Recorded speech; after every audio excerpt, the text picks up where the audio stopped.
শুভ সকাল বন্ধুরা, আমি আজকে আবার তোমাদের সামনে ফিরে এলাম একটা সুন্দর সকাল।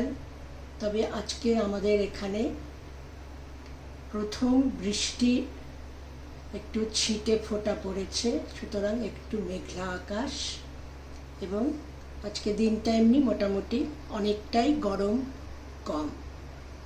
চলো দেখে নি বন্ধুরা আজকে আমরা কি বানাতে চলেছি। এখানে দেখতে পাচ্ছ আমি নিয়ে নিয়েছি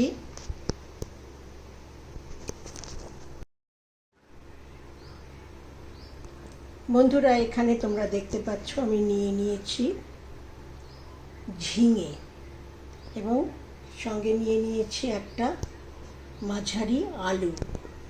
এখানে দেখতে পাচ্ছ আমি পোস্ত, 1 টেবিল চামচেরও থেকে একটু বেশি পোস্ত আমি খানিকক্ষণ আগে গরম জলে ভিজিয়ে রেখেছি। তার সঙ্গে নিয়ে নিয়েছি 2টো কাঁচা লঙ্কা। এখানে নিয়ে নিয়েছি মিক্সির একটা বোল। তো তোমরা বুঝতেই পারছো যে আজকে আমি কি বানাতে চলেছি। একদম ঠিক ধরেছ, আজকে আমি বানাচ্ছি ঝিঙে আলুর পোস্ত। তাহলে চলো বন্ধুরা আমরা এক এক করে স্টেপগুলো এগিয়ে যাই। সব থেকে আগে আমি এই পোস্তটা পিষে নিয়ে আসব। বন্ধুরা দেখো, আমি পোস্তটা কাঁচা লঙ্কা সহ খুব সুন্দরভাবে পিষে নিয়ে এসেছি। এবার চলো আমরা এই সবজিগুলো কেটে নিই। বন্ধুরা দেখো, আমি সবকটা ঝিঙে খোসা ছাড়িয়ে টুকরো করে কেটে নিয়েছি এবং এখানে একটা আলু, গোটা আলু খোসা ছাড়িয়ে এভাবে লম্বা লম্বা করে কেটে নিয়েছি। এখানে আমার পোস্ত বাটা সম্পূর্ণ হয়ে গেছে। এবারে তাহলে চলো আমরা এবারে সবজিটা রান্না করে নিই।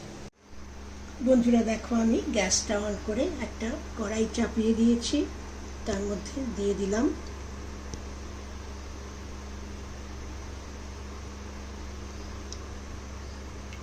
এই 1.5 টেবিল চামচ মতন সর্ষের তেল।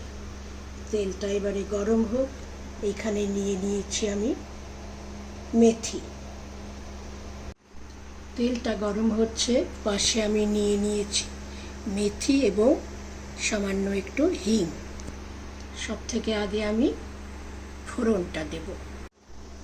তেলটা গরম হয়ে গেছে, দিয়ে দিলাম মেথি এবং তার সঙ্গে সামান্য একটু হিং, যাতে মেথিটা বেশি জ্বলে না যায়। সেই জন্য আমি সঙ্গে সঙ্গে দিয়ে দিলাম এতে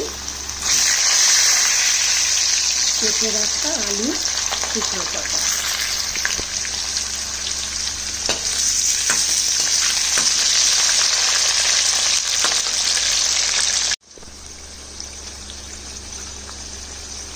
এবার আমি সামান্য একটু হলুদ গুঁড়ো এবং সামান্য একটু লবণ দিয়ে দিলাম এবং আলুটা সুন্দর করে ভেজে দিলাম।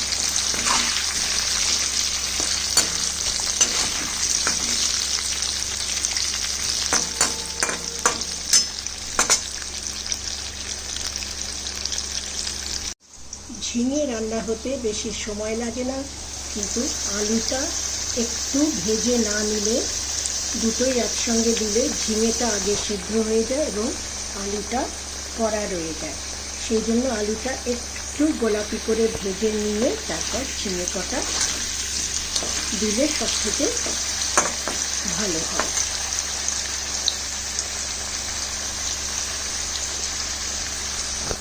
এই পর্যায়ে আমি দিয়ে দিচ্ছি ঝিঙে কটা।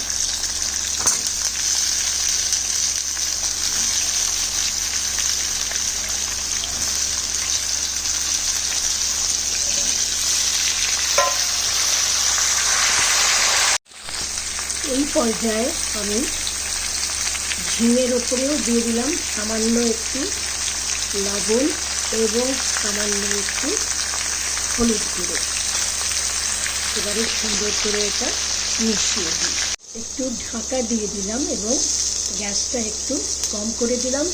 2 মিনিট মতন এটা সুন্দরভাবে একটু রান্না হয়ে যাক। ঢাকাটা তুলে দেখলাম আমাদের আলু এবং ঝিঙে খুব সুন্দরভাবে মজে গেছে।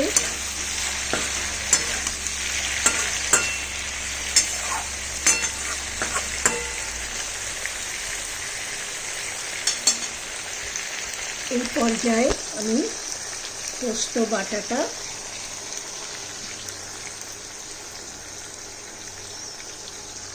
দিয়ে দিলাম এবং তার সঙ্গে দিয়ে দিচ্ছি বাকি মশলাগুলো।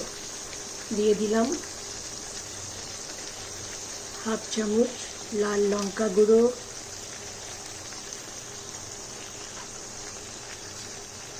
এই 1 চামচ ধনে গুঁড়ো, সামান্য একটু হলুদ দিচ্ছি, কেন কি আমি দুবারই হলুদ দিয়েছি আলু এবং ঝিঙে ভাজার সময়, এবং এই এতটাই লবণ ছিটিয়ে দিলাম। এবার আমি চলো সবটা সুন্দর করে মিশিয়ে দিই। দিয়ে দিয়েছি মিক্সির বাসনটা ধুয়ে সামান্য একটু জল। এবার চলো এটা আমরা ভালো করে সব মশলাগুলো মিশিয়ে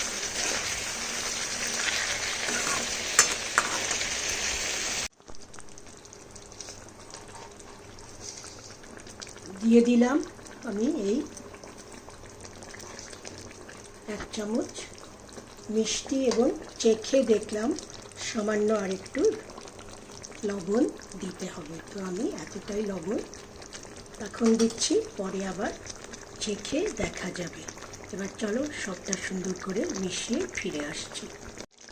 বন্ধুরা, তোমরা দেখতে পাচ্ছ আমার ঝিঙে আলু পোস্তটা কি চমৎকারভাবে একদম মজে এসছে, এবং সমস্ত মশলা, পোস্ত এবং সবজি একদম মাখামাখি হয়ে গেছে, এবং আমার রান্নাটা একদম শেষ পর্যায়ে চলে এসছে। আমি এতে 2টো কাঁচা লঙ্কা পিষে দিয়েছিলাম, এবং আমি ওপর থেকে আরও 2টো কাঁচা লঙ্কা গার্নিশ করে দিয়ে দেব। যাদের পছন্দ তারা ইচ্ছে মতন সেটা মেখে খেতে পারবেন।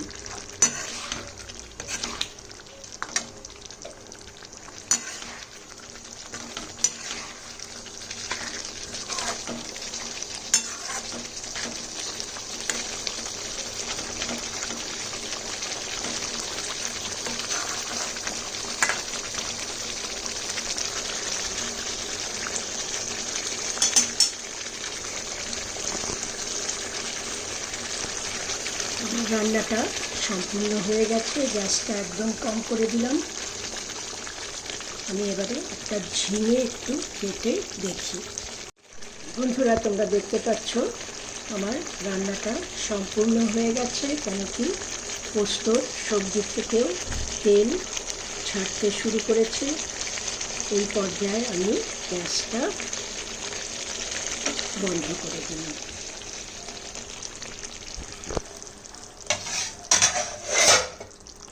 ঢাকা দিয়ে 2 মিনিট স্ট্যান্ডিং টাইমে থাক, তারপরে আমি আবার তোমাদের সামনে ফিরে আসছি।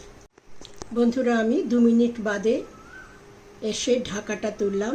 তোমরা দেখতে পাচ্ছ খুব সুন্দরভাবে একদম মশলা এবং পোস্ত এবং আলু,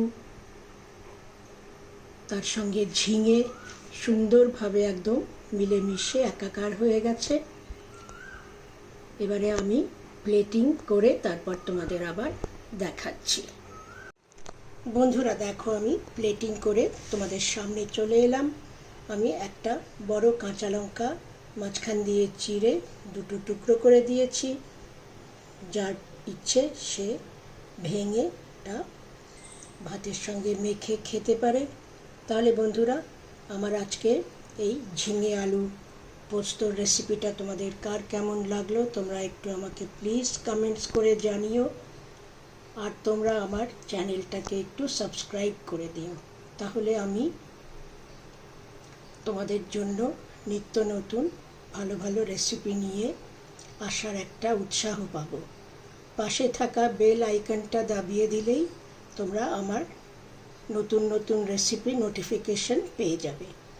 তাহলে বন্ধুরা চলো আজকে এইখানেই আমি আমার আজকে রান্নার পর্ব সমাপ্তি টানছি।